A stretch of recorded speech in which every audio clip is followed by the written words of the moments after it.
అనుకోండి.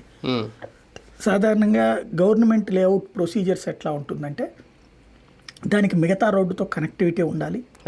అంటే ఇప్పుడు ఓ 10 పొలాల వెనకాల ఉన్న పొలంకి లేఅవుట్ వేసి అమ్మాడు అనుకోండి. ఇప్పుడు ఈ 10 పొలాల్లో నుంచి దారి ఎట్లా వస్తుంది? రోడ్లు ఎలా వేయాలి? మనకేంటంటే తక్కువ రేటుకి వస్తుంది కదా అని కొనేస్తారు. అంతే.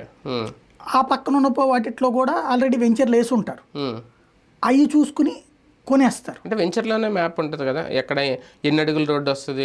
ఇప్పుడు మనం ఒక 200 గజాల స్థలం కొంటే దానికి కార్నర్ బిట్ట రోడ్లు ఎలా ఉన్నాయి అన్ని ముందు వెంచర్లో చూపిస్తారు కదా. అది ఉంటే పర్లేదు అంటున్నారు ఆయన. అది ఉంటే ఆథరైజ్డ్.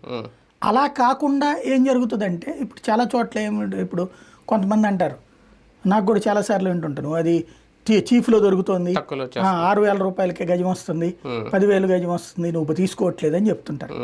వెంచర్ లేకుండా వేస్తే అది ప్రమాదం అని నేను మొదటి నుంచి చెప్తాను. ఎందుకంటే వెంచర్ లేకుండా చేస్తే మన ముందు స్థలమోడు ఇవ్వాల్సిన లెక్క ఉంటుంది. ఇప్పుడు నేను ఒకటి చూస్తా, దాదాపు 50 ఫ్లాట్లతో ఒక బిల్డింగ్ కడుతున్నారు, అపార్ట్మెంట్ కడుతున్నారు. దానికి ఉన్న రోడ్డు 10 అడుగులు. ఎట్లా వెళ్తారు? పెద్ద వెహికల్స్ ఒకవైపున 10 అడుగులు, ఇంకో వైపున 12 అడుగులు.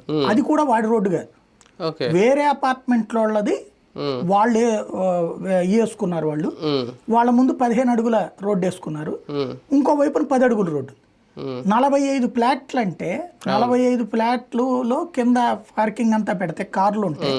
అసలు ఎట్ట వెళ్తారు, ఎట్టొస్తారు బయటికి? Simple lorry